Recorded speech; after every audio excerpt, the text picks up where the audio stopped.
Dude, I'm like 19 years old at the Naval Academy, one of the hardest schools in the country, doing one of the hardest sports in the world, right? Sometimes you got to freaking compartmentalize. Yeah. So like whatever you have to do to get through it and stay in the fight and stay alive, it might not make sense to a lot of other people, but like at that moment in time, and to be honest, even after sometimes, because like we're both entrepreneurs. I mean, I thought the Sometimes military. you just don't have time. I thought the military was hard. You know, entrepreneurship is a whole other beast. You know, and sometimes you got to do what works for you. And as selfish as that sounds, you know, like I was in a very hard environment. Welcome to the In the Field podcast, where we speak to veterans, service members, and those in the transition process to learn about their stories. Mike, thanks for being on. Oh man, appreciate you having me. Love the fern in the background that you got to go around. We're running low on MREs here, so I apologize in advance. But guest gets first pick. Which one would you like as we search? Southwest beef and black beans. I'm actually mad you're making me this on MRE, but I was like, you know what, man? I got to support the movement. You gotta. You said Southwest? Yeah. There we go. That one's yours. Which one do I go? I feel like nobody wants beef patty, so. No. But I do see the nice thing with these clear ones, that's M&M's in there. This is crazy. When was the last time you had an MRE? It had to be like 6 months before I got out. I thought you were going to say 6 months ago. No, like before I got out, I just could not eat an MRE anymore. It was just like, I was done with them. Mm-hmm. And so like about 6 months before I got out, I just said, I'm not eating MREs like anymore. Right. And like, I really wasn't going to the field all that much, even though like I was an infantry officer. I go to the field, but I wasn't in charge of like a platoon or something. Right. You're bringing some Subway, like exactly, stashed away in the like backpack. that I was stashing. Little Jersey Mikes. When we were at the event and you asked if I wanted to eat an MRE on camera, I was like, what? But then you're talking about what you're doing. I was like, all right. Oh, I'm the worst salesman in the world. I don't even try to sell this podcast. I just go, do you want to eat an MRE? And everyone's answer is immediately no. And I go, well, do you want to do it on camera? Especially somehow now, yeah. We're not even burning that many calories like we used to back in the day. So oh no, my doctor's gonna come up. I mean, thankfully we try to get all these done all at the same time, so I'm not going months and months. I'll get you something. Yeah, give me something to open. I'm not trying to be bite my MRE on camera. You're a Marine. You're supposed to be able to. Wow. There you go. Appreciate it. Notice how we're both rocking hoodies too. You know, what is it? It's Tuesday. It's Tuesday, 7 o'clock at night. 7 o'clock at night. I'm not trying to impress anybody. You know, I'm showing up. I'm showing up, and that's sometimes half the battle. All right, as we crack these open. It's been so long. You were in the Army. They let you heat up your MREs. We don't. Sometimes. I was combat arms, so I mean, I'll try to pull that card and say that not always were we allowed to Jesus heat them up. I remember one time when I was with the 101st, I got yelled at because I forget who the commander was at the time. He had said, I don't want to see any like ruck flopping on the mission today. And then as a forward observer, like I'm not pulling security. I'm like updating my map or calling out something. And so I ruck flop to like pull out my map and get it onto my knee. And I just hear this yelling in the background. Like never heard somebody more mad in my life. And thankfully people protected me and kept my name hidden to not get in trouble. But apparently it was a big to-do or big talk. I'm feeling some real nostalgia right now. Like, I'm going back in time. That's what we try to do. So I've got mayonnaise and cheese spread with bacon, barbecue sauce, granola. Why granola with this? That's a weird mix. Is that a breakfast one or no? I don't think it is. I mean, it's supposed to be beef patty, so I assumed it was going to be like a lunch thing. But who thought that barbecue sauce and bacon cheese spread would go along with granola? What are you getting in yours? What do I got here? I got the Southwest black beans, and it's like when your body knows how to do something because you did it like a bazillion times. Oh yeah. I mean, it's muscle memory. Yep. In literally probably like 10 years, more than 10 years. So I'm just like, You're just ready to It go. just feels very surreal. I was gonna say, I was about to ask, are you going heated or unheated? But it looks like, yeah, you are naturally gravitating towards the heater packet. I just want to go through the whole experience process. You got it. Because I'm never gonna do this again. Exactly. I mean, the question becomes, are you gonna overfill the bag? No. You know, it's funny. That's a When I got out, I took a job working at a St. Benedict's Prep in downtown Newark. a what? St. Benedict's Prep in downtown Newark. It's like a private school. And I used to have to take kids to the city at different events. And whenever military stuff happened, the whole thing would be like, oh, let them try MRE. And all the kids would get so excited to do it. I'm like, I don't do that.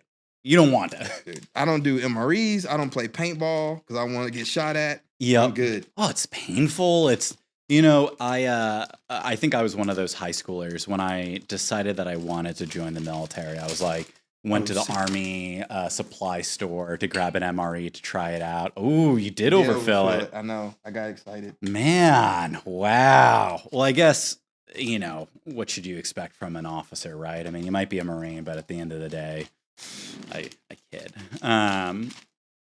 So as we heat these up and get them prepped, I mean, what was it like growing up? I mean, did you always think you were going to join the military? What was the driving factor? Hell to the no. I'm raised in Tyler, between Tyler and Bryan, Texas. Okay. And I was raised in a single parent home, and I was always against like the kind of military. Why? Just because I always thought I was that person that didn't want to get told what to do. Yeah. You know? And the environment I kind of grew up in, like you had a lot of military veterans, but like I was kind of soft, to be honest. That's really what it was. I mean, I didn't play sports. I was super soft. I played sports, but like I wasn't starting by any means. Right. This is a new thing. This thing did not exist. We learned that our first episode is that they don't do the box with the bag anymore. They just give you one box and you gotta do it yourself. Used to slide. Mm-hmm. Not a fan of it. But I was super soft. That's what it was. And so the military seemed like this whole other thing. But it wasn't until I got older. I had a friend of mine. So our parents worked together. Uh-huh. And he was a senior when I was a freshman in high school. And I really looked up to him. And when he was graduating, he decided to join the Army. So I was like, oh, I'm going to join the Army. And then that was my pathway towards like the military. In high school or in college? High school. Okay. Yeah. But my mom, my mom always wanted me to go to college. Yep. And so we kind of met together. Oh, my bad. We kind of met halfway and figured out that like, hey, there was an opportunity to like go to college and serve in the military at the same time. And so that's when I started exploring like the officer route. And so it really was just a friend of yours joined and you're like, let's give this a go, or it's like it's working out for him, I guess. And so let's see what happens. 100%. Then, oh man, we just got packets everywhere now. I don't even know if this is with this one or the last one I had. How did you pick schools then? Were you picking schools based off ROTC, or what was going through your mind? So I grew up in Bryan, College Station, right? And Tyler, Texas. Texas A&M, right? That's Texas A&M, correct. So I spent like 4 years in Tyler where my grandma was, and 4 years in Bryan, College Station, and 4 years in Tyler. And I finished up high school in Bryan, College Station. Texas A&M was in our backyard. So then I was like, oh, I'm going to do the Corps Cadets at Texas A&M. And so I start going down that route, right? I was all motivated about it. But then I was like in this English class, and my English teacher at the time was like sophomore year. She made us stand up in class and do like our 5-year or 10-year plan. And everybody stands up and does their thing. I'm like, I'm going to go to Texas A&M. I'm going to be in the Corps Cadets, right? Like, I'm going to be a Navy SEAL, because back then everybody wanted to be Navy SEALs, even though I couldn't swim to save my life. But, you know, I wanted to be a Navy SEAL. Because I feel like back in the day, like you just go down the rabbit hole of the military, whether it's Army, whatever, you would like start there. Yeah. But then you would start looking at like all the different offerings, and at some point you end up wanting to be a Navy SEAL because it was like best of the best. The greatest PR. Greatest PR, right? You don't know any better because you haven't served yet. Then this kid behind me gets up, says he's going to go to this place called the United States Naval Academy, and he's going to be a Navy SEAL. And I was like, the Naval Academy? Like, I never heard of that. And so I picked his brain, you know, there, and he had a brochure, and he handed it to me and said I could have it. And I took it home, took it to my mom, and then fell all the way down that funnel.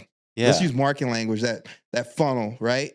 So just pure serendipity. Pure serendipity, yeah. Of bumping into somebody who happened to have a brochure. What happened from there then? I just got super motivated about saying I want to go to the Naval Academy. And it was funny because at the time I was kind of in conversations with the Corps of Cadets. I was meeting with some people over at A&M. I'm not going to say this guy's name, but Call him out. We'll put his Instagram handle right here. he was like the sergeant major of the Corps of Cadets or whatever. And, my mom and I were sitting in his office and he was telling me like options at like A&M, et cetera, et cetera. And I told him that I really don't want to go to A&M anymore. I want to go to the Naval Academy. And he looked me and my dad out. He's like, you're not getting to the Naval Academy. Really? Yeah, with my mom right there. And she's like, we're going to show you. He's like, you don't have the grades. And to be fair, like I did not have the grades. Yeah. But like that always stuck with me. Somebody else trying to place value on like your being and trying to put you in a box. Yeah. I mean, I'm a lot of things. I'm a little stubborn, but I'm also vindictive isn't the right word. But anytime somebody tells me I can't do something, like if you want to get me to do something, tell me I can't do it, and I will suddenly find the willpower to be like, like I'm gonna figure it out. I will find a way to be able to do that. What were the steps that you took then in order to go from maybe not the best grades in school to then trying to get there, right? Try to clear that bar. So we had this saying in the Marine Corps. It's called find a way to win. And I didn't realize like at the time that kind of seed was getting planted. But like my mom was an educator at Texas A&M, not at Texas A&M, but she was an educator at my local high school. But because she was an educator, I would always hear them talking about like, different ways to get in colleges. I remember, like she helped a few people get in A&M that didn't necessarily have the grades to get in A&M, but they would do like one of those non-degree seeking programs where if you could just get your foot in the door, stuff like that.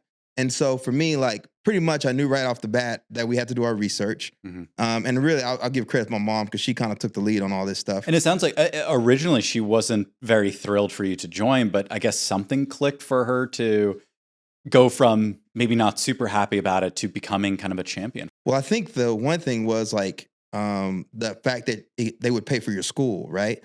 So we were exploring, before I found out about the Naval Academy, we were exploring like the National Guard and some of these different programs. And they're promising you the world. They don't even want you to be an officer.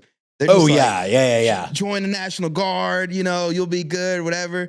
But people are like, nah, y'all really need to, when you go to people, like when in your community, your network, they kind of basically put us on game and we're like, hey, they're going to try to recruit you to fill their quotas. If you want to go to officer route, you really need to like stay that course because once you get in that system and you don't do those things, then it can be hard to do a little bit later. I speaking of not calling people out, my recruiter when I was in high school, they still had, I don't know if they still do, at that time, a high school to warrant officer route. So you could fly rotary wing aircraft. And I really wanted to do it. And as I talked to my recruiter, he goes, just get your foot in the door first, go the enlisted route, come out of high school, and then you can put in your packet once you're in. And once you're in, it's just so much easier and da-da-da.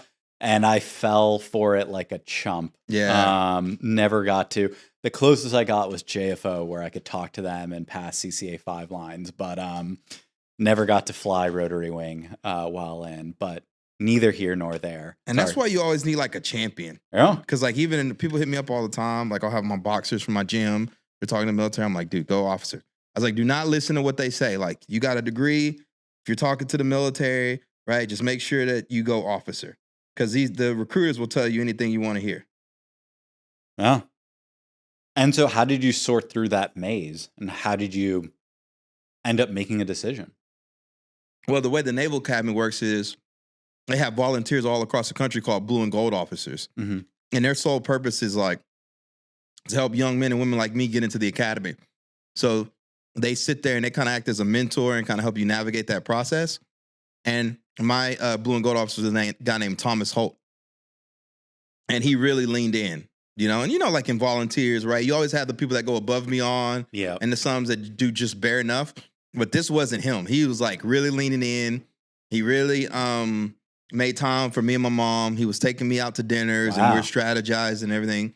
And it got to the point to where the SAT crushed me. I had to take the SAT like 6 times. Oh, man. Just to get like 1,000 on SAT, right? And so by the time, I submit my application to the Naval Academy, I got denied straight up. Really? Yeah, I didn't even make it past like the first round. But how did that feel getting that? Terrible. It was like one of the worst feelings in the world because you're like, you're telling everybody you're going to go to this place, the Naval Academy, and the world was a different place in like '05. Iraq was popping off. The community I came from, they didn't really know. There's like and you enlisted, right? Mm-hmm. So there's like this other world out there that like people don't really know about. Like I didn't even know what an Ivy League was. Yeah. I didn't know a lot, right? And all people see in terms of the military from where I was from was that like people were dying in Iraq. Afghanistan was just kind of popping off, but it did not look like a very kind of happy place. And so I was like, no, I'm going to go to the Naval Academy. I'm trying to be this officer. But like my peers in school at the time, it just like went straight over their head. So people were looking at me like I was a little bit crazy. Now staff at the school was like, oh, that's really great, going to the Naval Academy. And then now you got to face all these people. You got straight up denied. And I got denied like the day I had done like the little test, the little fitness test. Okay. It was like a week or so later where, they make you take this like fitness test even to go part of your application or whatever. But I guess the preliminary or whatever, I got denied straight up. So I cried like a little baby in the bathroom. It was not good. No, I mean, it's brutal, right? I mean, there is that kind of reckoning moment of you put a whole bunch of time, effort, and blood, sweat, and tears into something, and then to get the response and it not go your way is, especially at that age, right? I think as you get older, you learn to figure out how to overcome it or not let it affect you as much. But at 18 or 19 or whatever kind of the age it was, it's like that was your world, I can imagine, right? Yeah.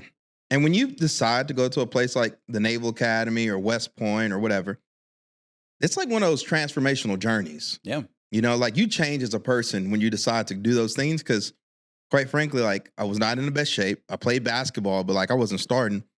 If we weren't up by like 30 points with less than 2 minutes in the game, like I wasn't getting in the game.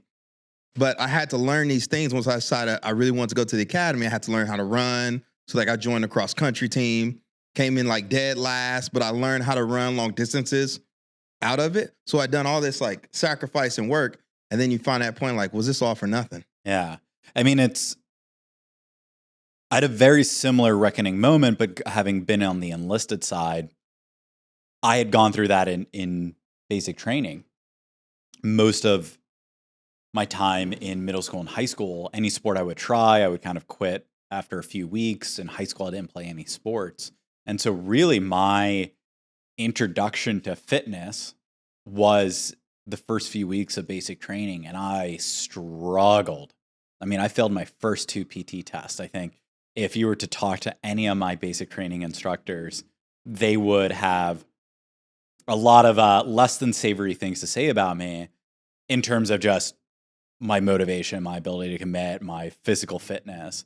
But in the officer route, I mean, it is just kind of, you kind of have to be there either throughout early ages of life or really try to hit it hard right beforehand.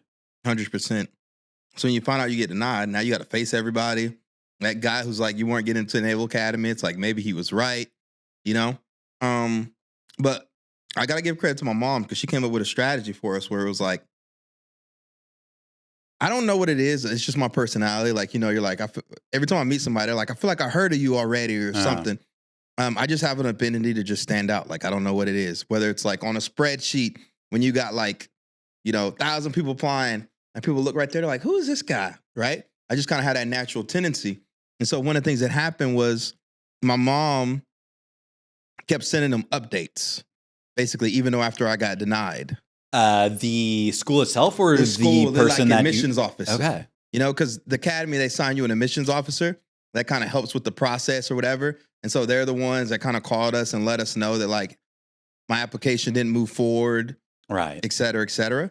And so what we do is we said, okay, they said I didn't have the grades, whatever. So I kept sending them my progress reports and everything to kind of keep them up to speed that I was like still trying, like taking the SATs again and everything.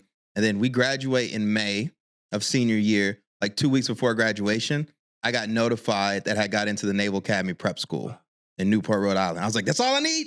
Yeah. I was like, just give me a shot. I'm good. Yeah. And so, that's how I got into Navy. I went to prep school for a year in Newport, Rhode Island. And then I started the academy in 2006. It sounds like after that rejection, although devastated, there was something that was driving you to keep trying hard. I think for a lot of people, or some people at least, you get rejected, you just go, well, all right, like throw in the towel. I guess hard work doesn't pay off. Let's just coast through the rest of high school and figure out from there. What was the underlying thing keeping you going and still trying hard after being rejected?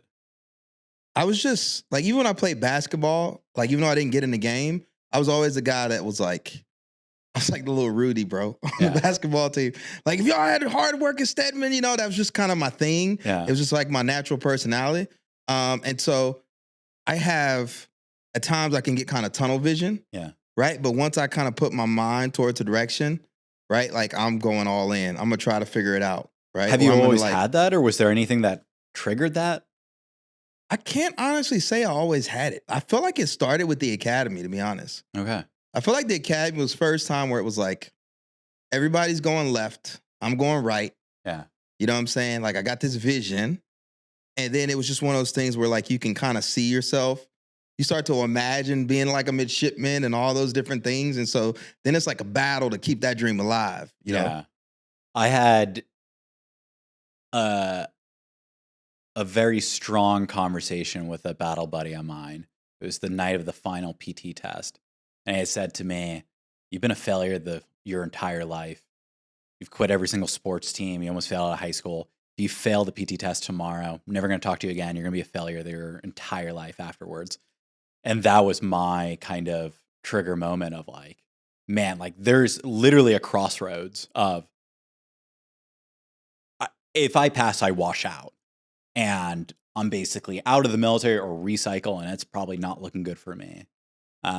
Or I dig just a little harder and pass that PT test. And I'm so glad I took the right road and I had that person to really put it in perspective, because as cliche as it sounds, or as obvious as it sounds, to be like, oh, just like try.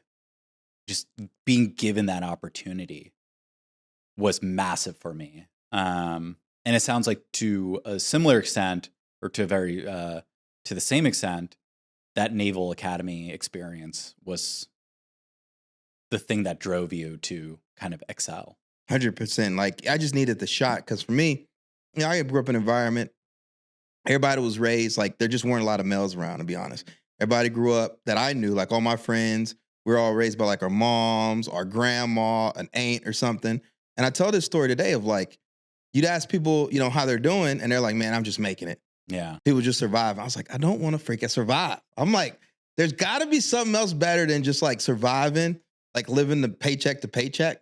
And I just like, I wanted kind of more, right? And I just felt like the Naval Academy was like that pathway to kind of get me there. And because I had focused so much on it, right? Like I had put a lot of time in and everything. So like I wanted to see it through. And so that's I guess that's probably the thing that kept me going too. Once you get to the Naval Academy, well, I guess there's the question around prep school. How is that? But then even then, best experience in the world. Really? Yeah. But I was slightly intimidated by it too, because essentially what happens is you have a lot of enlisted men and women that want to go to the academy. So this prep school was established to help them transition from, you know, the enlisted ranks, essentially the officer ranks, get them some education too, because they've been out of school for a while. So it's like 1 year intensive of like school, essentially. How like, to be a student. You go to school again. full time, like how to be a student. And then over the years, what they realized was this was also an opportunity for young men and women from all over the country, in the military or not, that like for whatever reason, they had something on their application that kind of stood out, and they wanted to give them a chance by going to prep school. And they limited it to 300. And in order to get your appointment, if you graduate the prep school, you're guaranteed an appointment to the Naval Academy. Mm-hmm. Okay. But you got to have like a 2.0. Right. And so, but it's still intimidating, because you get there and then the first day they tell you, look to your left, look to your right. That person's not going to graduate with you. And they say and you know the stats, right? Like of the 300 that show up, 200 are going to graduate prep school, or 220 or whatever. And then of the 220, 60 are gonna make it all the way to graduation. Yeah. So like I'm not the smartest guy here. I'm not all this, right? But I'm like, I pray to God, like I make it to the end. Because it's like I didn't go through all of that just to end up to Navy and then prep school and kind of flunk out. But then you get there and it's like, yo, people start self-selecting. Yeah. You know, it's like, hey, be here. Like I showed up to the podcast for the session Yeah. early. I was gonna say. But like, imagine it's like, all right, everybody be here at 7:00. And then all the people that show up like at 7:15, they're gone. Yeah. You know? And it's just like people kind of self-select out because they don't want to, I don't know what it is, man. I don't know. They don't want to do what they're told, or they want to sham. Or they just don't think about it. I think a lot of people go through life in the sense of like, I maybe not necessarily I'm going to float through things, but just why put in the slightly extra, the little bit of extra effort, or why do this? What's the actual outcome of it, rather than if I just do 5% better, 10% better, you know, each time, then it does pay dividends when it comes to long-term success. I just think certain people like took it for granted too. Like we all get in trouble. Don't get me wrong. Like everybody gets in trouble when you're younger. Oh yeah, I mean, I'm not. But it's just like, let's be honest. It's like, you know what? You got this test tomorrow. Should you probably go out and drink underage and get blasted, you know, till like 4:00 in the morning and then come back late, and not expect to get in trouble? And then the other thing too was, I mean, I'll be honest with you, like being from Texas, and again, not to put it, we're in a different world now, but like I just felt like I wouldn't be given the same chances as other people were. And so like, it's not like I had the grades and I was this all-star, you know? It's not like there was a lot of people there that necessarily looked like me. So I just wanted to make sure I locked in to the best of my ability. Yeah. Did you at any point feel like, what did I get myself into? Yeah. Or was there any kind of reckoning within the Naval Academy? Because a lot of the times, at least for me, I had this idealistic sense of what the military was, or what basic training was, or what it meant to serve. And you see things online, or you see videos, and you're like, well, you try to envision yourself within that situation. But then when you're actually there, the emotions you're feeling or the things that you're tackling can be quite different than what you had in your head. Yeah. Well, I think what was cool about Navy, what was cool about the prep school, was it kind of acclimated you to it. So there's kind of like two phases, right? Like phase one with the prep school, I went through the experience of like, you're no longer in control of your body. Yeah. Like that first time where they say stand in line and they like mean it, like you can't look around, look forward.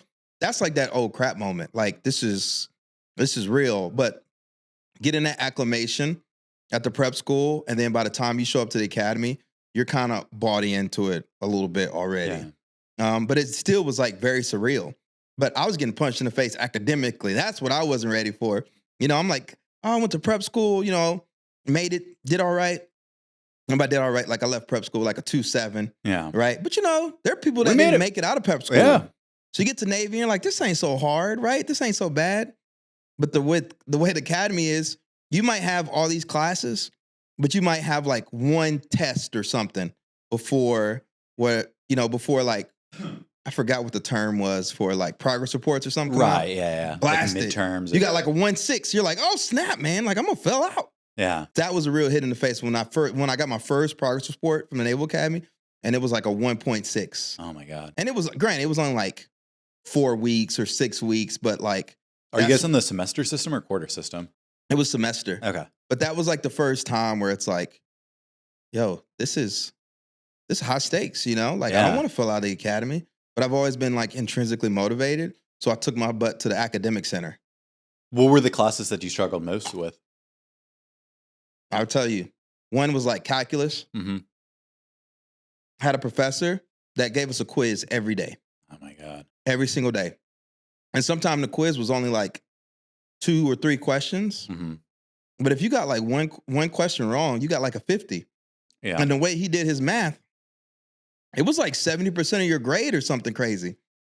Yeah, you know? I was going to say, I mean, there's some level of, you know, when you have a daily quiz, you have more opportunity. So if you have one that goes bad or blah, blah, blah, you know, you can recover. But if it's 2 questions or 3 questions and it's every single day, then you're consistently having to either get a 100 or a 70, and that's a big difference between the two grades. So that tanked me.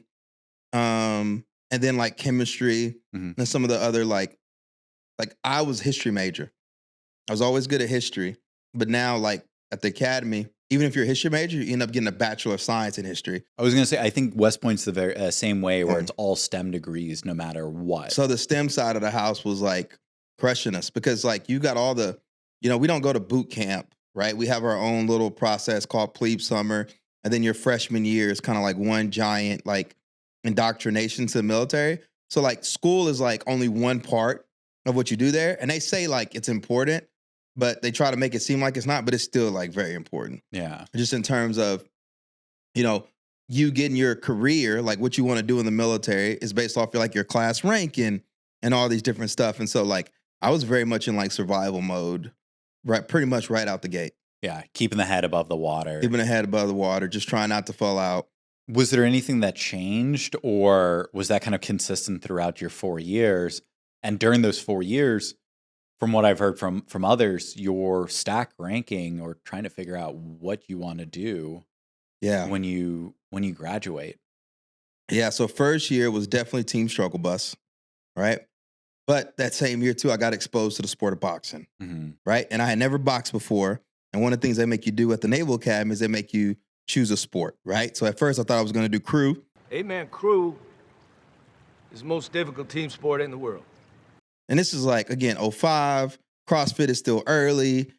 I'm thinking I'm about to row on the boats, you know? And I knew they took walk-ons, but then you run like 3 miles to the field house and you're like on these little machines called ergs and you're like puking like, this is stupid. I don't want to do this. So I end up walking in the boxing gym and, the first day coach tossed a couple punches and then made us spar each other. And I was like, all right, I'm going to stick with this sport. Right. This is the thing I want to do. Because the first time I ever sparred in boxing, it hit me. It was like, yo, people do this like it's pickup basketball. Mm-hmm. You know what I mean? Like you're going through all these different emotions, right? Like whatever. But you're like, the fact that people can do this like it's nothing, I was like, I want that. And I want to figure out how to make it happen. So end up joining the box. I boxed. Second semester, I got selected for the club team because it's not a varsity sport. It's a club sport. But we travel and it's intercollegiate. I thought is it the Army? I thought both the Army and Navy had like not world renowned, but very, very good boxing. Or is it maybe I'm mixing it up? Or no, you're 100% correct. But in collegiate sports, right? Basically, the NCAA canceled boxing in 1960 because there was a death, and it wasn't the only one. They're just kind of been built up over the years because it's different with boxing. And like, could you imagine like Alabama caliber football player taking on, I don't know, some community college or whatever? Yeah. I mean, it just, So boxing, it's like if you get a killer, and he's going against some underfunded school or something, like it just doesn't work in the same light. Right. And so they got rid of it. But then a group of coaches got together, started this program called the NCBA, which is the National Collegiate Boxing Association, to keep intercollegiate boxing alive and going. So, but you're right. Like they're recognized programs nationally and really globally too from the service academy. I'm going to read way too into this, but I mean, I feel like there's some metaphor along the lines of, getting punched in the face metaphorically in high school and getting ready for the Naval Academy and then going to the sport that literally punches 100%. you in the face. Yeah, 100%. Was it a source of, what's the word I'm thinking of? Like, was this an outlet for you? Because I sometimes hear people who go the Taekwondo or some sort of martial arts or combative style of sport that it's just a way for them to kind of get their energy out. Or what was the kind of allure? It definitely was, I forgot the word you just used, but it was one of those things of like, you always know you got stuff in you. And I told you I was kind of like a mama's boy, raised by my mom and grandma and my auntie, right? And you always knew like you kind of had this toughness, but like I never really stood up for myself like when I was younger. And then all of a sudden in the boxing ring, it's like it kind of taps into that because it kind of forces you. Yeah. Right? And then you kind of start to see a little bit of like what you're capable of. And I like wanted that feeling. Mm-hmm. Right? And so I just kind of stuck with the sport. And to get back to your question of like, hey, was there a change? Yeah. So my sophomore year of college, my mom ended up having a stroke. Right? And so that left her paralyzed on the left side of her body and requiring 24-hour care, right? And so, I end up going back home when she was in the hospital because she was like in the ICU, whatever, and we didn't know if she was going to wake up at this point.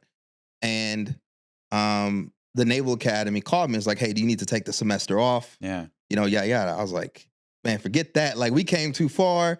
We're already here. Like, I want to see it through. And so basically, I went back to the academy and I just really leaned heavily on the sport of boxing. Yeah. Like, that was my outlet. Like, I remember the day I left to go back to Texas, like, my team captains were calling. I still call my team captains to this day.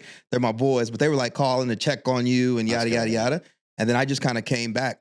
And I remember I was in kind of like woe is me mode, because you're like, my mom's in the hospital. Yeah. I go back to the Naval Academy, right? Woe is me.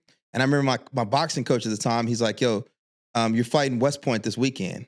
And I just remember like, what? Like, I got all this going on in my personal life. You're booking me to like fight against West Point. I end up having a box against the West Point team captain of the West Point boxing team. And I just remember that fight. That fight was like the first round he got me. He had me all up against the ropes, everything, right? And then the second round, I'm like fighting demons, you know? But you're really kind of fighting yourself a little bit because you got all this kind of pent up anger or whatever. Yeah. And then I end up winning the match. I end up basically carrying that momentum. I fought all semester. I end up winning our brigade boxing championship, which is like our intramural tournament at the Naval Academy. And then I end up winning the national championship in Reno, Nevada. And I got selected most valuable boxer the same year. And so by the time I graduated at the Naval Academy, I was a 3-time national boxing champ, 2-time most valuable boxer, and captain of my boxing team. All my mom was in a nursing home. During those tough times. So not to get into too personal stuff on my end. I mean, a lot of the times, right, I think when you get into those situations, right, of something difficult is happening. Again, talking about those crossroads, right? On the one hand, you can go the route of like, because what can you really do, right? I mean, if your mom's in the hospital or somebody you love is in the hospital, you can be there, and I think there's something to be said of that. But what good does that do in the sense of you're kind of just tormenting yourself in that situation? And recently, I remember being in a situation of that, and I doubled down on my work. I was there. I tried to be present. And on the outside, I wondered, or I was worried about if people were looking at me going, why aren't you doing this instead? Are you ignoring it? Do you not care? And trying to explain myself in the sense of like, not just this is the way that I'm trying to cope with it, but also it almost feels less healthy tormenting myself and do nothing. Like I might as well be productive as my kind of coping mechanism. And I think that there's a lot of that being in the military. When we were deployed, we had lost somebody. And after I learned that, 5 minutes afterwards, had new mags in my kit, and we walked off base. And the fact is like, I mean, right, that is legitimate life or death of you can't mourn. You have to go out on this mission now. But I think in the civilian world as well, like there are similar, maybe not to the same level of degree, but just I have to do something. And so like, let's just do that. Did it become easier? I mean, what was the kind of conclusion? I think for me,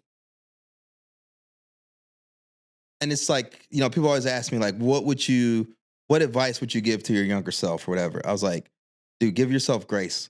We're doing hard things. Yeah. Like, and sometimes like, because of the way we're kind of indoctrinated in the military, whether it's through boot camp or coming through the Naval Academy, whatever, even though you're doing hard things, it still feels like attainable. Yeah. Like win the war in Afghanistan or Iraq, right? Like you're like, yeah, man, we can easy stuff. We got this tomorrow. Right? Yeah. Dude, I'm like 19 years old at the Naval Academy, one of the hardest schools in the country, doing one of the hardest sports in the world, right? Sometimes you got to freaking compartmentalize. Yeah. So like whatever you have to do to get through it and stay in the fight and stay alive, it might not make sense to a lot of other people, But like at that moment in time, and to be honest, even after sometimes, because like we're both entrepreneurs. I mean, I thought the Sometimes military. you just don't have time. I thought the military was hard. You know, entrepreneurship is a whole other beast. You know, and sometimes you got to do what works for you. And as selfish as that sounds, you know, like I was in a very hard environment. Like it's like one of those things now. Like, I mean, sometimes I can get emotional looking back and being like, Sure. damn, you went through that and that was going on. Yeah. You know, it's funny. Like even like we're in 2024 right now, about to be 2025. And I remember thinking like the PTSD, all that stuff was kind of like a little made up. Then I started looking back. I was like, yo, what happened to them days I didn't want to get out of bed at Navy? Yeah. You know? You're like, oh, hold on now. Yeah, we're like literally like days I would not get out. Cause like, yeah, I won the national championship that semester. And the next semester I had like the worst grades ever. Yeah. You know? And I was like not getting out of my bed. You know? My roommate, I just did not have I just wasn't feeling motivated to get up. And maybe I need to look back and be like, yo, was that like depression? Yeah. But again, it's like laying around and stuff doesn't do nothing. Like, and my coach, I think the way he did it, right? Like he doesn't remember it like I remember it. But I'm like, dude, you booking me for that fight with Army, dude, you like saved my life on that. I wonder if it was conscious or unconscious. There is something of, there are those external people who, whether they thought about it or not, who kind of get you out of those ruts. Obviously, when you're going through depression, I mean, there are times where no amount of external factors can kind of help you out, but just having that person in your corner is really beneficial. As we go into you going, into full-time active duty service or commissioning as an officer, how did graduation go? What did you end up getting selected for? Was it your first pick? Yeah, so I got selected to be a Marine officer, and it was Marine ground. And so the way they do it at the service academies, you put in your preference, like I want to say at the start of senior year, and then you find out like a couple months before graduation, like what your service selection is.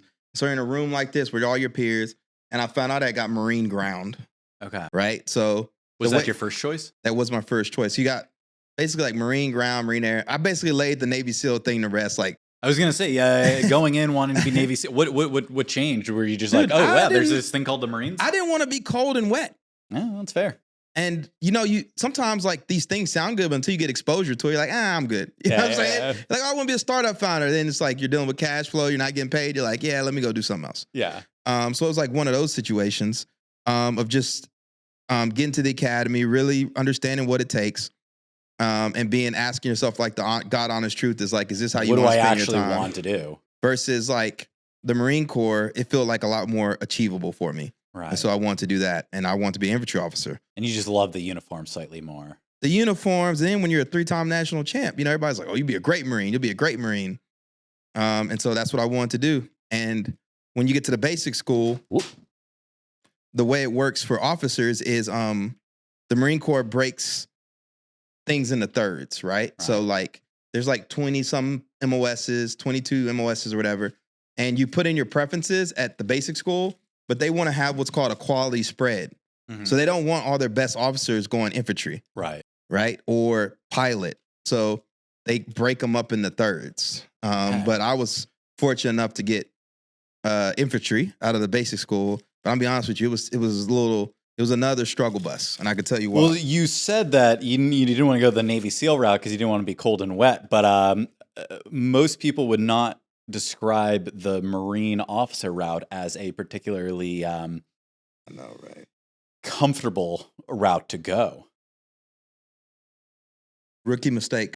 Yeah. But see, here's the thing I didn't know about the Marine Corps. And people have to understand, right? You only have what you're exposed to. I didn't grow up hunting, fishing, camping, being outdoors. You get a little bit of taste of it at the Naval Academy, but like there's a difference between like eating MREs for like 2 days. Or and in like a studio with 3 cameras and lights. 100%.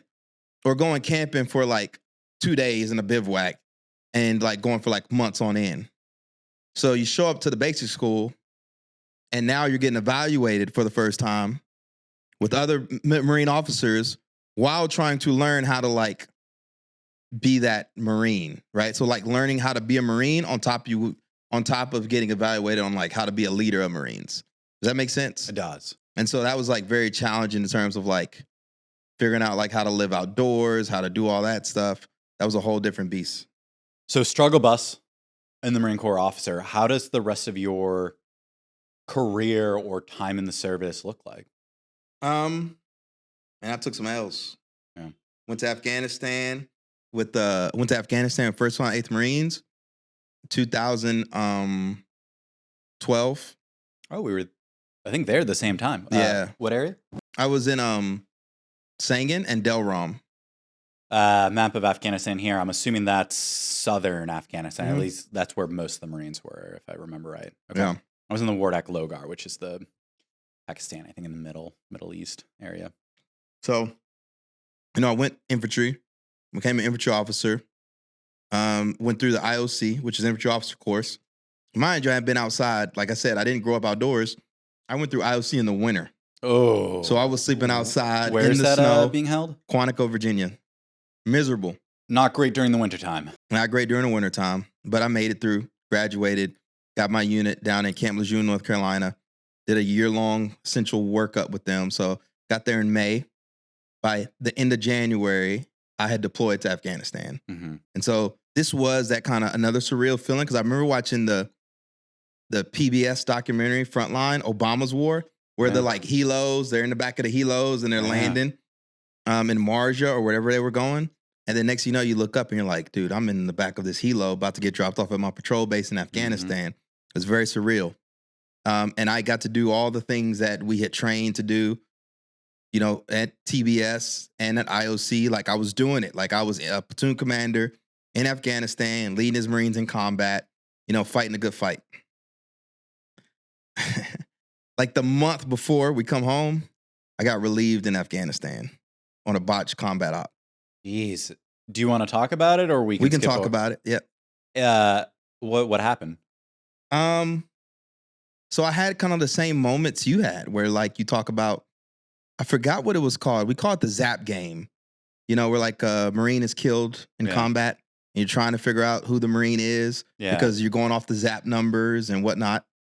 But we had done I'd done a lot of different ops. I did one was called, I used to drive around in vehicles and find these little mobile bazaars in the middle of nowhere and try to stop Taliban activity. We were doing helo ops. We're doing a bunch of different ops. And on the last op we were on, my platoon sergeant hit an IED, like day one of the op. And so then I was out there as a platoon commander with like 3 squad leaders. Mm-hmm. And this can kind of relate to entrepreneurship, but I think I got kind of burned out a little bit, At a certain point, I mean, the military does a good job at teaching you how to I can't say the word compartmentalize. But it only goes so. I mean, the human psyche can only kind of go so far in terms of like how much you can actually do. Right. Exactly. It was one of those situations where my platoon sergeant's gone. I got these young Marines out here. I got my squad leaders, etc. And like, we're in the thick of it. We're on an op. We're in combat, right? Hey, these vehicles got to go refilled, right? Am I going to send my squad leader out to go get the vehicles refilled while I'm asleep at a patrol base somewhere, and then they hit IED and all hell goes loose? Yeah. So what do? I go with them to fill the vehicles, which happens to what? I ain't getting no sleep and I get no rest. Mm-hmm. So what happens, now you're coming back. And so then a lot of those things, because, and again, this relates to entrepreneurship too, is because you just don't have the pattern recognition for certain things, So like I had never been in a lot of these situations before. And so a lot of the leadership decisions I made at the time that I thought made sense in my head, right? And you could be justified and argue whatever, but like it was night and day, when after I was brought back to my unit, after getting relieved, they seen a little officer purgatory for a little bit, but I had no qualms going to sleep. I'm like, hey, yo, the SERV's got like a lot of stuff to do tomorrow. I know we got a lot going on. Gents, I'm going over here in this cot. I'm going to lay my head down because I'm the guy that's got to write the orders in the morning. I'm the guy that's got to do all those different things. But in combat, and especially like my platoon sergeant being out, whatever, it just was a lot of pressure. And I say that going back to, giving yourself grace because you were in like a hard situation. Yeah. There's so much to unpack there, but there's so much of just trying to figure it out as you go along. I think to some extent, there is, right, training and all this other stuff in which you'll react. Sometimes it's a little bit of luck, right? I talk about the intersection of hard work and serendipity. But when we start asking our questions of why did this person do this versus this, or why did it happen this way versus this way, it's just like there's a whole bunch of really complicated factors that all played into what happened. And while being able to debrief or say, well, this is how we could have done it maybe differently next time around, like a lot of the answers are just like, well, it's just the way that it happened, right? Yeah. And not to skirt around blame, but sometimes just assigning blame isn't necessarily the best thing to do. I think the hard part about it for me was like, I'm all, occasionally I like my little Jocko. Yeah. Right? A little extreme ownership, right? Because what you don't want to do is walk around. You don't want to say nothing's ever my fault. And nothing's my fault. But again, going back to it, like, and it's not any particular one commander or anything, but like we were put in a hard situation. Yeah. You asked me before about did my mindset shift? And I know you were asking a question about like, hey, what point did you decide, you asked the previous guest, what point did you decide to get out? We were told so much stuff about Afghanistan before going. So like, I know the 2021, we pulled out of Afghanistan, we saw that a mile away in 2012. Yeah. So like the idealist version of like why I signed up, why a lot of that was getting questioned when I was on the ground in Afghanistan. Mm-hmm. And so, that's kind of what prompted me to get out too. I was going to say, was that after kind of all that had happened, or was there a few more years that went by that you said, let me try to stick this out? And before you answer that, 1 out of 10 MRE. 1 out of 10? I think I give it a 7, bro. It's not that bad. I'm going to try getting a running tally here. I think we're averaging about 7.5. Besides the pizza MRE got a 3. It wasn't terrible. It's not bad. Yeah. I think that one didn't come with this is like now quite a few that did not come with Tabasco sauce. No, but you got to mix this one with the shredded cheese. See, my mind subconsciously was going back to my old routine. Yeah. What else do we have here? But actually, yeah. Beef stick. I'm actually kind of curious what that one tastes like. This beef patty the patties are never good. Yeah, I draw the line on beef stick. I'm gonna try a little bit of this pound cake. Then I'm gonna call it. Hold on. Can you toss the paper towels? Things are starting to leak. Ooh, beautiful. The pound cakes are typically pretty good. Yeah, we're good. If you need any. A lot of saturated fat though. The nice thing is when you're in the field, you don't have to worry about it. I guess, yeah, in a comfy studio. So, yeah, talk me through kind of the rest of your time in the service and then that kind of transition out. Well, the hard part coming back from Afghanistan after that happening was not feeling like a hero. You kind of feel a little bit robbed of it. Like you spent all this time. It's like, damn, if I would have hit you think crazy, right? Like if I would have hit an IED like the day before, I would have my little Purple Heart, right? Yeah. Or whatever. So going through with like, and dealing with that, right? Like things didn't turn out like the way I expected. You come back home, people ask you about Afghanistan. You don't really want to talk about it. So that was very challenging. But thank God I was in officer purgatory for a little bit. New battalion commander came back, pulled me from purgatory, and put me in a company. Well, basically, the XO had asked me. It was really the XO. He was like, you think you still got what it takes to lead Marines? Yeah. And at the time, I was like, I think I had a little PTSD because in my mind, I wanted to be like, hell no, man, I'm good. I already did one experience. I'm good.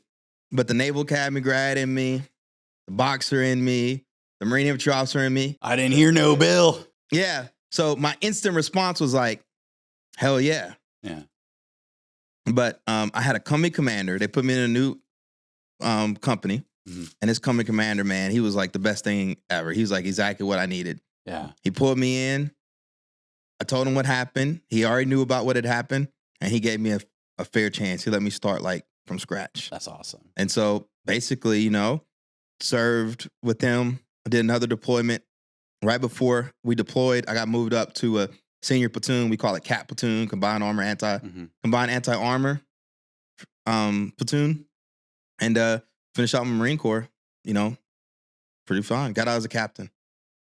I don't want to linger on this too long, but that second deployment, were there any fears of what if this happens again? Did you feel like lessons learned? I now know what I need to do.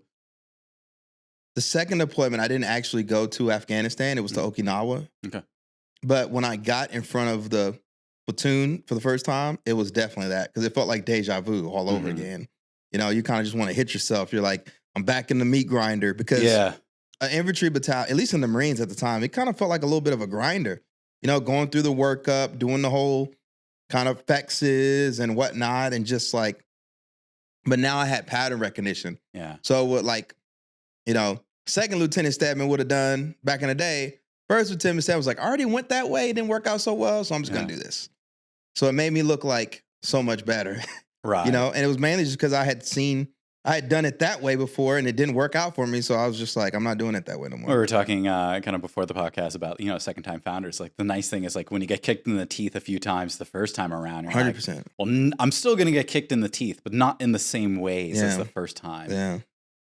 Did you know what you wanted to do when you were getting out? It sounded like something in the back of your mind was going, this is maybe not the 20-year career that...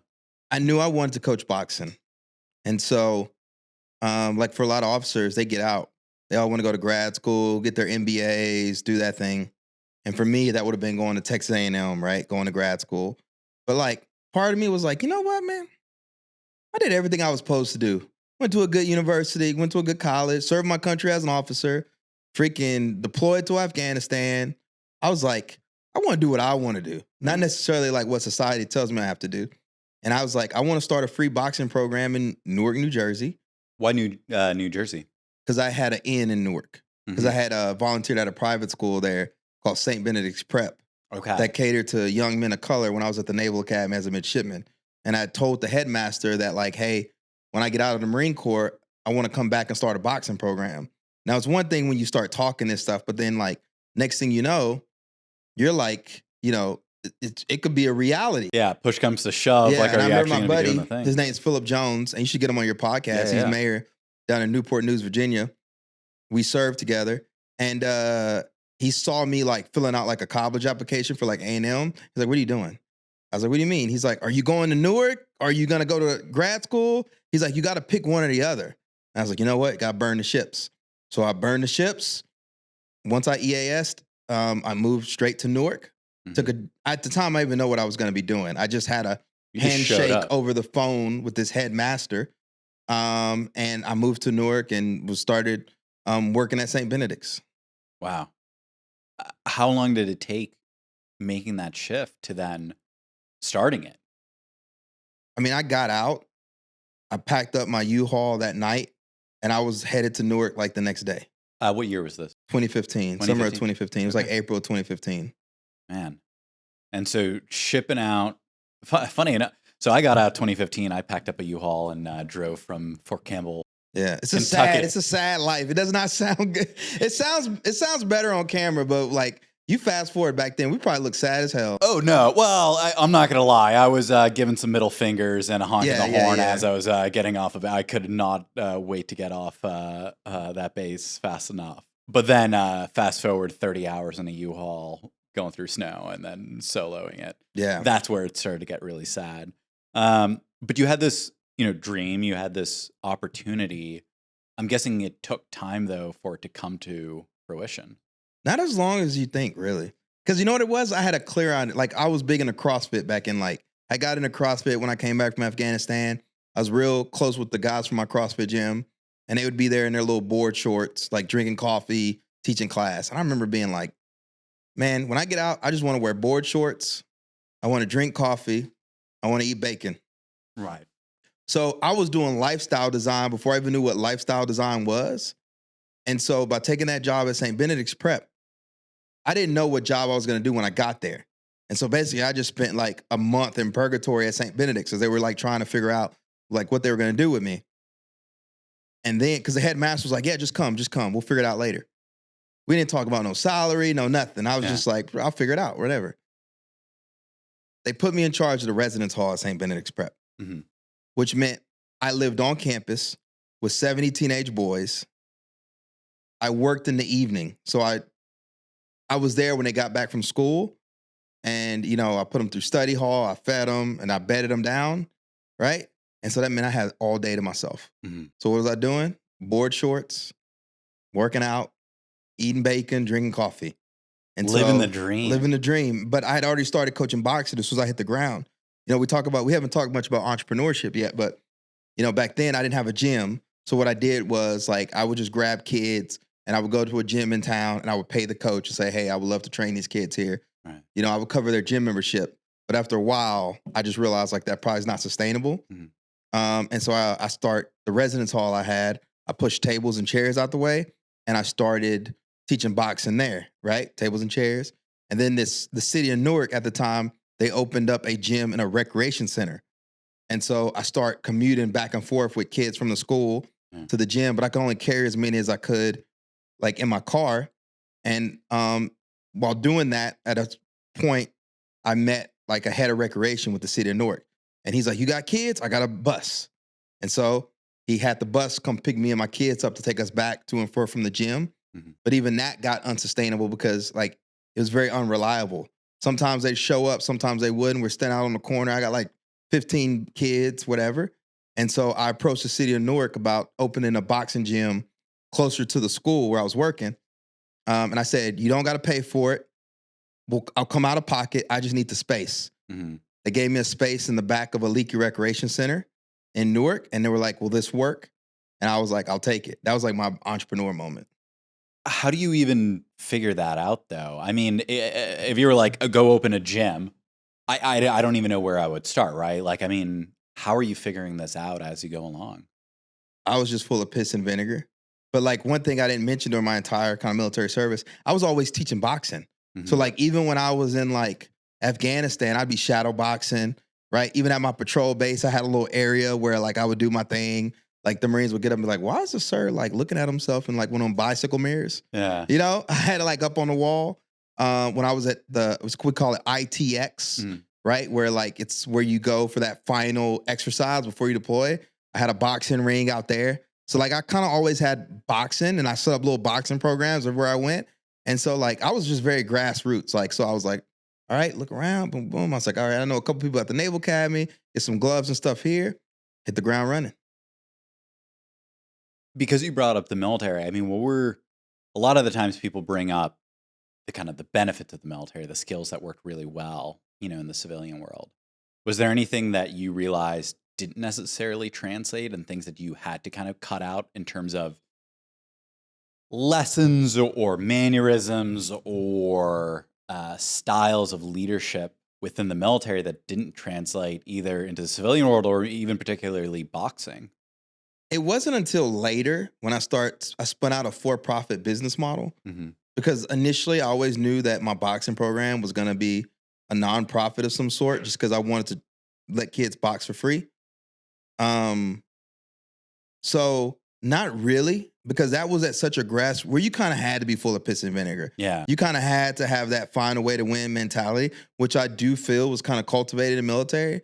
And I actually give credit with my ability of being able to even do what I did. You asked me for how do you know how to do something like that? Because I had seen it before at the Naval Academy. Got it. The Naval Academy was the first place I'd ever been where a professor puts something on the board and the student corrects them. And it's that's wrong, sir.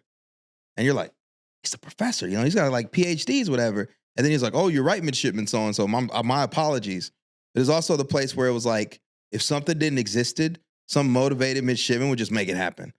Right?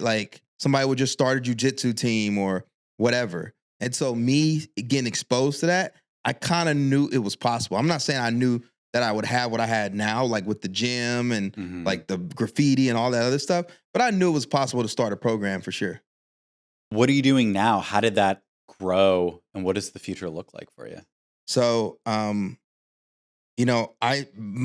entered entrepreneurship by way of this boxing program. That's how a lot of people got to know me. But businesses fail for primarily two reasons. Number one, no market need, and number two, they ran out of cash. Yeah. So when the pandemic hit, there was virtually no market need for a boxing. Right. And so I had to hustle to figure out how do I keep the nonprofit alive but then also how to like pay myself and, all those different things. And so basically I became a serial entrepreneur. I spun out a couple different business models. I started a podcast company during the pandemic and was able to validate that business model relatively quick. And then along the way, I hired a business coach. And a couple years later, he recruited me to be a business coach as well with him. And so I got my hands in a couple different things, but I spend a lot of my time, still have the boxing program in Newark. But I spend my time also coaching a lot of veteran entrepreneurs all across the country. And then I rebranded that podcast company into a more kind of branding and design firm called The Misfits. That's awesome. Instagram handles here, website here. We'll plug them in post. Being a business coach, I don't want you to give away all your secrets for free, but is there a commonality that you see amongst veterans that they tend to struggle with? Yeah, sales is one of the huge ones, especially if they don't have like the sales experience.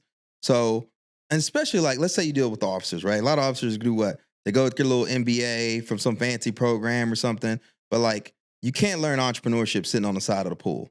It's one thing to come into something that's already established. It's a whole different beast to take something and go from 0 to 1. Yeah. And I see a lot of them struggling with that. You and I were talking about that, like in terms of the civilian world, a lot of vets get hired in like operations roles. Yeah. But when you're going from 0 to 1, you don't know what you don't know. And so you really got to test that market as soon as possible to start getting feedback. And because we're such perfectionists, we want to hold on too tight. And I think we fall in love with our babies too much. Like for me, if a business model don't work, I'm shutting it down, But for, I think a lot of vets, it's like we announced to the world on LinkedIn, we started this thing before we validated it. Now it's not working, but like I've already gone public with it. I think there's a few things there, right? I mean, I think there's on the one hand, the I don't want my baby to die kind of mentality. I think there's also what I struggled with my first startup, which, did it fail or did I just provide negative ROI for my investors, right? Who's to say? But the thing I consistently struggled with as it was starting to wind down was when you join the military, right? Like, I forget now, like never accept defeat. I'll never blah, blah, blah. But really, I mean, it's right. I quit on so many things in my life. And then in basic training, I was like, again, don't be that failure, push through, you'll persevere. And in the business world, there are times where no amount of persevering is going to get you there across the finish line. And maybe more importantly is maybe it just got disproven. The market doesn't make sense or the economics don't make sense. And so putting in that extra effort, like, isn't going to help you out because the fundamentals don't make sense. So like you should probably quote unquote quit. I use that as an example, right? It's the identity thing, right? I am the founder of X. This is my new identity. I got out of the military and stuff, et cetera. Well, guess what? If you open a vegan restaurant 50 years ago, right, in let's say Newark, New Jersey, you can be the best entrepreneur in the world, but the market ain't there. Vegan Taylor ham not going to pop off. No, if you're selling mocktails, 50 years ago, guess what? The market ain't there. There's no amount of willpower. There's no amount of hustling, right? It just is what it is. And I think the challenge with a lot of vets is like, because they don't have that pattern rec I go back to, they can't recognize when the market's there. And they think it's like a hard work thing. Like if I just work harder or whatever. No, it's like, I ask this question all the time. Do you want to be founder of X or do you want to be a successful entrepreneur? Yeah. Right? The two don't have to be like mutually, because you can lose the battle and still win the war. You hear that a lot in I think motivational speaking or in a podcast where it's like, right, you just didn't wake up at 4 a.m. and eat 3 raw eggs and go run 15 miles. It's like, no, that's not the thing that's gonna make it work, right? I mean, let's not kid ourselves, right? I mean, yes, starting a company is really hard and you have to have the blood, sweat, and tears, and you're gonna have to put in the time and the effort. Those are all true. But it's always true to the extent of, does the economics make sense? Is it the right time? Are you in the right market, et cetera? Like there are other external factors that are going to influence success. We never talk about, like in terms of founder world, like, are you paying yourself or not? Yeah. Oh man. if it wasn't late at night, I could go into a full rant on salary and the impact on it. And when investors are like, oh, you're paying yourself? It's like, well, I need to eat. I Yeah. can't be homeless, as much as that would be great. Or I didn't come from a family that could, give me a place to stay or perpetually fund it, through family money. I saw my business coach. His name's Bill Watkins. He's a West Point grad. He was my coach for like 5 years. I saw him wreck founders with that question. He would be like, oh, yeah, man, we're killing it. Like, blah, blah, blah. And he's like, what are you paying yourself? And they're like, well, how long you been running your business? Like 3 years. 3 years? No salary? Like, let's cut the crap, man. Like, what's going on here? Then next, like tears are coming down, whatever. But nobody talks about it. They like it just magically happens. Yeah. I was watching not that I watched Shark Tank a whole bunch, but I was at a hotel or whatever it was happened to be on, and it was something along the lines of like, "What's your revenue?" It's like 800,000. And I was like, "Oh wow, like your margins are pretty good." It's like, "How much do you pay yourself?" It's like, "We don't." It's like, "Well, of course you got." Yeah, I mean, like, of course your salary, like, of course your margins look good. Like you're not like. You asked me my secrets, right? I'm gonna give you real quick, okay? My 4 rules for entrepreneurs. Number 1. Businesses fail for primarily 2 reasons. No market need, and number 2, they run out of cash. So you avoid both by validating the business model with paying customers. Number 2, never take business advice from anyone who's never sent and received payment for an invoice for an idea that they came up with themselves. So when you start doing business and your MBA buddies are like, what's your margin? It's like, have you ever sent a $30,000 invoice? Have you ever got paid for something you came up with on a Google Doc? No, leave me alone. Number 3, get a business coach. And number 4, get a virtual assistant. Yeah. Not to stir up a whole bunch of stuff, but I have a lot of thoughts on MBA programs. And maybe it's just because I didn't go for my MBA, but there's just so many times where I talk to people who have MBA degrees. And the thing that I hear is, well, from this one class, or my professor during this class said this. I'm like, but did you ever implement it yourself? Or, well, what do you think about that? Like, what are your thoughts? And they can't provide their own opinions or thought or life experience. It's just, my professor said this, therefore I must have to apply that idea in my situation without providing any extra thought or opinion myself. I think the problem with like the MBAs and even kind of the Shark Tanks to an extent, they pay entrepreneurship like it's like this rosy, kind of glamorous, you're just having cocktail hours and stuff amazing. Dude, I was in my co-working space today, one of the little phone booths, like for like 8 hours, you're up like trying to get some air just to like, breathe a little bit. Cause you're in there and you're grinding away. You're on sales calls, right? You're making the magic happen with the Google Docs. You're meeting with teams, right? People never talk about that stuff. Like I didn't tell you, Monday I sit down at my desk like 9 o'clock, got my coffee, I'm ready to hit the day running. All of a sudden I realized like, yo, why haven't I received the email in 4 days? Then my team's like, me too. And I realized that our domain expired or something. Oh no. Because the credit card that I used to buy the domain back in 2018 had expired. So then your whole morning is spent trying to like fix that. But it's just like, man, it's just Monday. Yeah. No, I mean, I had somebody today go like, "How was your Veterans Day?" It was yesterday. And I'm like, I don't know. I worked. I mean, I did something over the weekend or what have you. And again, there's a whole digression there on, I mean, founders should be able to take a time off, being able to work through everything. I mean, that's not sustainable at all. And actually being refreshed as a founder is actually important, because when you're sleep deprived and tired and exhausted, you're actually not operating at 100%. But so much to talk about. I mean, just final thoughts, opinions before we wrap it up. No, I just think this is dope. I appreciate what you all are doing, getting veterans on here to kind of share these stories. I think what we do when we come on these platforms, just like I said, that guy at the Naval Academy showed me like what was possible with like, oh, you can start a gym. I kind of feel like we do the same thing with these platforms as well. It's like we make it possible for other vets to like follow in whatever our footsteps are. Awesome, dude. Thank you for having me.